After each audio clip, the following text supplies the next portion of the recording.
Ah, Lolo, il est venu avec la doc. Ah, j'adore ça. Alors Lolo. Bonjour à tous. Lolo, on va te présenter en 2 mots. T'es un fou de cheval.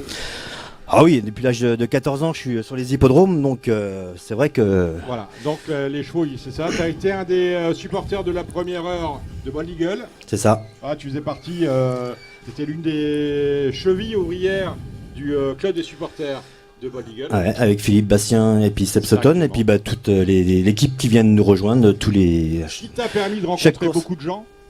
C'est vrai. Dont Lionel Charbonnier. Voilà, exactement. Là, voilà, la passion pour un cheval amène l'amitié avec un homme, Lionel Charbonnier. Et maintenant, Lionel, vous parlez, vous vous souvenez de Lionel Charbonnier, gardien de football de l'équipe de France en 1998. Champion du monde 98. Champion du monde. Lionel, on le salue. Et Lionel, naissance d'une amitié. Et maintenant, vous travaillez ensemble. Bah maintenant on est très amis, vous échangez beaucoup. Voilà, donc je suis un peu son index sur les hippodromes, donc toutes les infos que je peux recevoir, que je peux voir de mes propres yeux, je lui indique, et puis bah, ça lui permet voilà, de les diffuser sur RMC. Et d'ailleurs il te cite, hein, il ne manque pas de te citer, de te saluer, c'est fait. Et puis donc on commence à faire des pronostics pour un ami, et puis finalement l'ami n'est pas preneur de tout, et là on fait son site. Voilà, donc vous retrouvez mon site sur Facebook, Lolo Pronostic Équin, avec toutes mes infos tous les jours sur les quintés et puis mes chevaux du jour. Donc je vous donne tout et je vous fais voir tout ce que je peux savoir sur les chevaux. Si vous êtes sur Facebook, qui n'est pas sur Facebook? Tout le monde est sur Facebook aujourd'hui, voilà. Même ma femme. Et c'est gratuit. D'ailleurs, je surveille son compte. Et c'est gratuit. Voilà, Lolo Pronostic Équin. Et on retrouve tous les pronostics. Et tu me disais, Laurent, que finalement c'était pas mal. Parce que moi je suis ça aussi. Cette année, c'est vrai, cette année on a... À un moment, je me dis, mais où va-t-il chercher tout ça? Ben, tu sais, je vais pas t'apprendre ça, Dominique, hein, c'est un peu l'œil d'expert aussi, donc je repère beaucoup les chevaux chaque course, je fais des replays. Les courses que je peux pas voir, donc je les revisionne à la télévision, donc sur Equidia ou sur internet. Et puis je fais mes notes des chevaux, les infos que j'ai aussi à droite à gauche. Bon moi j'ai pas toutes les infos des entraîneurs, mais tout ce que je peux avoir et récolter pour les meilleures infos, je les donne. Je les garde pas pour moi, je les distribue sur donc mon site Lolo Pronostic, et puis voilà quoi, donc ça permet d'avoir des bonnes infos. Et puis cette année c'est vrai qu'on a bien cartonné parce que j'ai donné 3 quintés, des ordres, un quarté ordre et un tiercé ordre qui m'a valu bien sûr beaucoup de gains. Donc on a fait 98 000 € de gains dans l'année. Est-ce que tu l'as touché? Non, malheureusement je l'ai pas touché. Alors les gens souvent ils se disent, ah ouais mais il donne, mais est-ce qu'il joue? Ah oui, est-ce qu'il joue ce qu'il donne? Alors oui, il joue ce qu'il donne, mais il joue pas ce qu'il donne tous les jours. Parce que non, je pourrais pas. D'abord on n'y pense pas, et il y a des pronostics qu'on a envie de jouer et qu'on ne joue pas alors qu'on devrait. Voilà, c'est assez compliqué. Bon, ouais, moi je me souviens que parce qu'on parle de RMC, sur RTL j'avais donné cette... Mon micro ne fonctionne pas? Ah, excusez-moi. Sur RTL j'avais donné cet été en 7 chevaux 3 quintés d'affilée qui payaient 500 les ordres. Est-ce que tu les as joués? Alors je pensais les jouer, et puis je suis pas joueur dans l'arme, je ne dois pas avoir besoin d'argent, et je jouais pas forcément. Ben voilà, c'est comme ça. Tu es là, Lolo, c'est pour nous parler de tes chevaux de la Réunion. Je t'ai demandé de faire le papier de la 3e, c'est une course assez compliquée. Ce sont les amateurs sur le parcours classique. On a vu une arrivée quand même d'outre-tombe dans la première. C'était le groupe A de cette coupe des amateurs. Là, on est au groupe B. Est-ce que tu as des fulgurances dans cette course? 14 partants. Le départ en sera donné dans 16 minutes. Bah écoute, vous en avez un peu parlé tout à l'heure, je pense qu'on a fait un peu le tour avec le numéro 5, Célia de Feugère, qui pour moi c'est la jument à battre. Hein, vu sa musique, je pense qu'elle devrait pas être loin. Ensuite, j'aime bien un petit outsider comme le numéro 11. C'est Aigle du Bessin. Je pense qu'il faut la reprendre sur sa course de Cabourg, c'est qu'on l'a vu gagner.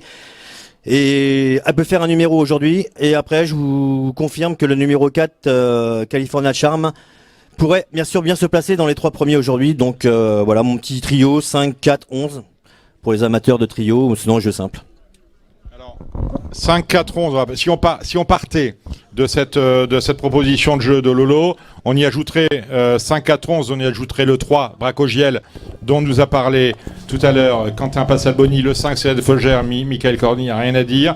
Le 9, Calais Turgon pour l'entraînement de Mathieu Varin, et éventuellement, pourquoi pas, un bijou d'or, le Jean-William Allais, son papa Jean-Claude est sur l'hipporome, qui porte le numéro 14. Alors ça nous donnerait 3, tu m'as dit le 4, 3, 4, 5, 9, 11, 14. 3, 4, 5, 9, 11, 14. Ça fait un multi-6 qui vaut ce qu'il vaut. On parle avec toi, Lolo, du Grand Prix de Bretagne. Qu'as-tu soufflé à l'oreille de Lionel Ça m'intéresse, parce qu'hier, vous aviez votre émission sur RMC. Qu'est-ce que tu as soufflé à l'oreille de notre ami Lionel Charbonnier? Alors, vous savez très bien comme moi que c'est une course qui est très ouverte, la première course comme ça pour les qualifications du Prix d'Amérique. Tout le monde veut se qualifier et avoir des gains pour le Prix d'Amérique. Moi, j'aime bien le petit cheval d'Éric Raffin, Geneto du Noyer. Je pense qu'il peut faire sa course. C'est une toute petite course de rentrée, mais pour moi, il va être dans le coup. Donc voilà. Eugenito du Noyer, ce matin, il y avait 14 contre 1. J'étais un peu déçu de sa cote. Alors certes, je crois qu'il a gagné le Critérium des 5 ans, hein, nous sommes d'accord. Et était plus joué que lui et Epic Julery, qui dans ce même Critérium des 5 ans, c'était il y a 3 mois, était quand même la note de la course. Alors les chevaux dont on vous parle, tant Epic Julery que Eugenito du Noyer sont des outsiders. Parmi les favoris, on a des chevaux comme Chica Jude, on a bien évidemment Davidson Dupont, Looking Superbe. Est-ce que un des chevaux que je viens de citer te plaît plus particulièrement que cet Eugenito du Noyer? Bah, je sais que le Kin Superbe c'est visé. Hein. C'est préparé aux petits oignons depuis un bout de temps. J'ai vu Nicolas tout à l'heure qui m'en a parlé en bien. Donc je pense que c'est sa course aujourd'hui et puis qu'ils vont tout faire pour le qualifier d'entrée. Voilà. Donc à suivre le numéro 7, Looking Superbe de l'écurie Bazir avec Alexandre Rivard au sulky, ça devrait être bien.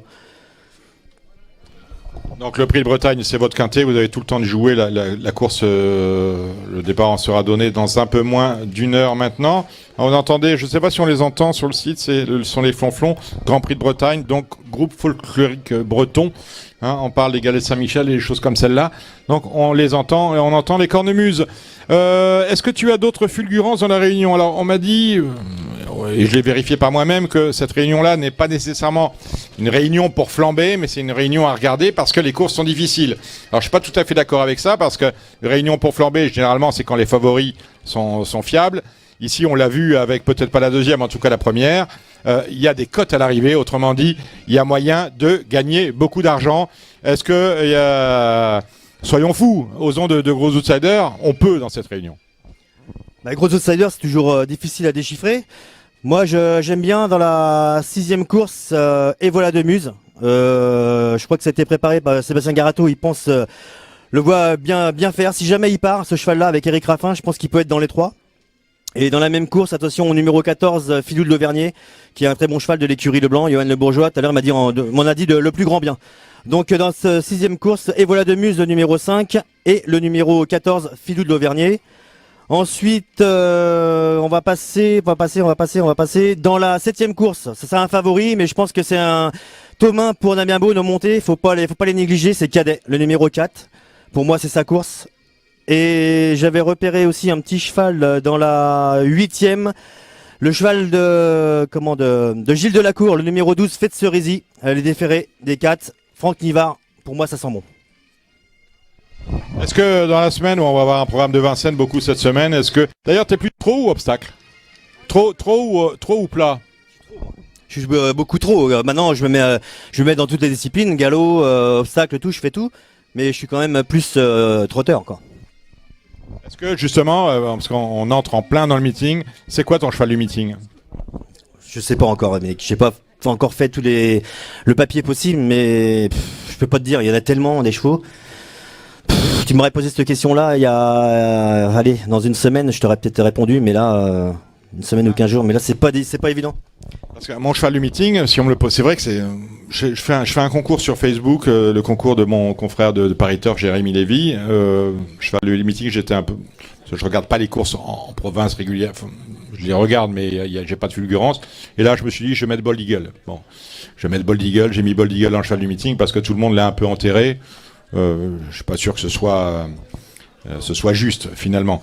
On aurait pu mettre FaceTime Bourbon parce que finalement les deux grands absents du Grand Prix de Bretagne aujourd'hui, ce sont et Bold Eagle qui avait déçu l'année dernière, il avait terminé 4e. On parlait d'ailleurs, Pierre Pilarski parlait de mettre un terme prématuré à sa carrière, ça n'a pas été le cas et c'est heureux. Et on a bien évidemment FaceTime Bourbon qui peut à son âge avoir d'autres objectifs que celui de disputer les 4B. Ouais, c'est sûr, surtout que Sébastien il compte, donc on va retrouver Bjorn au sulky de FaceTime. Et donc Eric au sulky de Bold, moi je pense que les deux chevaux vont faire leur course cette année parce que Bold il est vraiment plein de poux en ce moment. Moi je peux vous le dire, j'ai les infos précises donc par Hugues Montilet sont là qui m'appelle régulièrement et qui me donne des infos sur lui et le cheval est vraiment plein de peau. Et d'ailleurs il a fait une super course là au Canada et je pense qu'il faudra le suivre quand même cet hiver. Pour le prix d'Amérique, il faudra même compter sur lui. Peut-être pas gagner, mais je pense que dans les 5 premiers il peut le faire facilement. Allez, rapidement, on va prendre un peu d'avance avec la quatrième course, c'est le Quintet. 18 partants au départ, finalement 17 avec le forfait en dernière minute parce qu'il est fiévreux du 4 des 3 Castellet. On va jouer à oui-non. Alors oui-non, notez-le, c'est ce qu'on voit pas. C'est-à-dire qu'on va commencer avec Epic Julery, terminer avec Bélina Josselin. Oui, on garde, non, on garde pas. Et vous allez voir que finalement, il y a 12 ou 13 chevaux qui peuvent faire le Quintet. Alors qu'on en a 18 au départ, c'est pas mal. On commence avec Epic Julery, oui ou non? Moi je la garde. Oui, Epic Julery. Eugénie Tulunoyer, oui ou non? Oui, bien sûr. C'est même le favori de Laurent et moi je vous dis oui. Feliciano, oui ou non? Oui. Alors je dirais, moi peut-être non, parce que déférer seulement des postérieurs, ça me plaît moyennement. Tessidété, oui ou non? Non. Un grand non pour Tessidété. Chica de Joude, c'est le numéro 6, oui ou non? Oui. Un grand oui, même si elle court rapprochée. Looking Superbe, oui ou non? Oui. Ben oui, pareil. Enino du Pomereux, oui ou non? Déféré des 4, oui, je garde. Attention à Enino du Pomereux. Alors, l'énigme de la course, c'est Wu is Wu. C'est l'un des meilleurs 5 ans suédois. Oui ou non? Non. Alors non, pourquoi? Alors pourquoi, Dominique, je vais te dire, parce que pour moi, je sais pas s'il va faire Vincennes. Et on sait que les étrangers, quand ils viennent là avec des chevaux qui vont, ils sont connus quand même, mais pour moi, je le garde pas. Non, j'en veux pas. Pour moi, il va pas faire Vincennes. Alors pour moi, c'est oui. Ouais.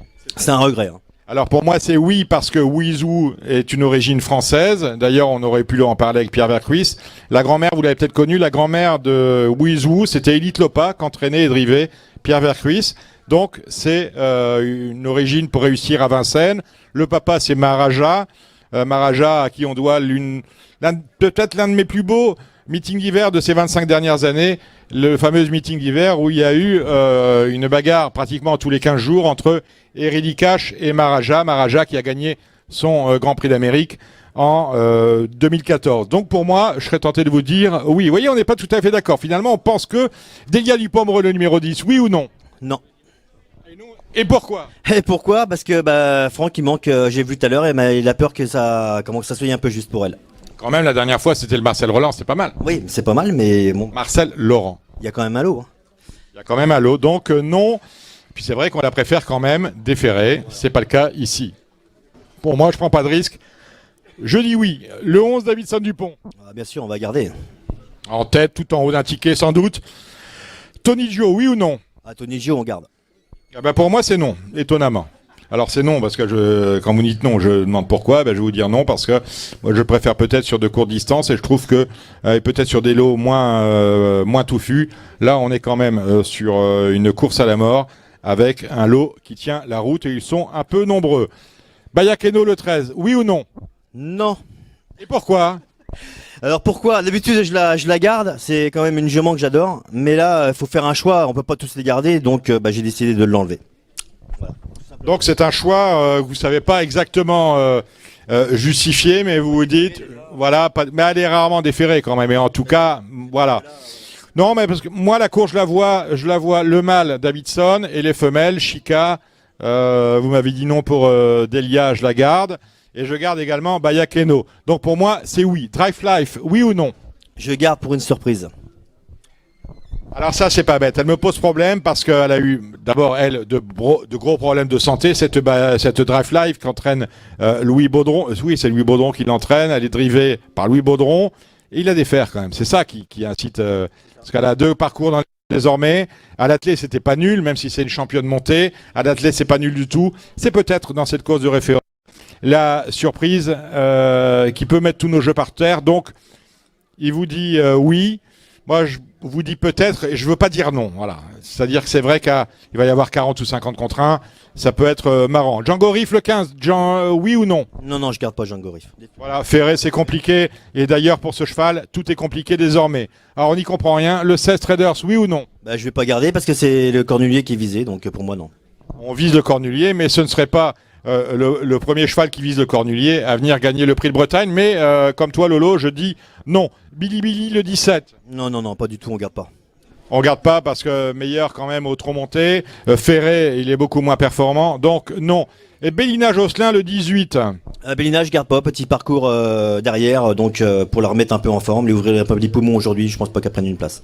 Je suis d'accord avec Lolo, d'autant que je suis un peu surpris lorsque je vois les masses.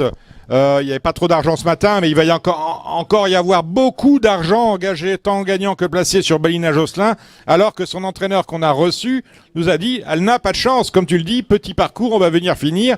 Il faudrait que pour qu'elle entre dans le quintet, il y ait 12 disqualifiés devant elle. Ça va être un peu compliqué. Bon, on va faire une petite pause, on vous retrouve dans 5 minutes. Vous avez encore 4 minutes pour aller mettre votre oseille sur le groupe B de la course des amateurs. On avait parlé on va vous rappeler le pronostic, on avait parlé de Braco Giel, de California Giel, le numéro 4 de Célia de Feugère, le numéro 5 du 9 Caline Turgot, du 11 Aigle du Bessin et du 14 Bijoux d'Or. Le 14, quand même, il faut avoir les fois, il y a 76 contre 1, mais bon, il y avait 75 contre 1 aussi sur le gagnant de la première. Alors on se retrouve dans une petite poignée, peut-être après la course des amateurs, pour parler, parce qu'on sera dans le vif du sujet, du Grand Prix de Bretagne. À tout de suite.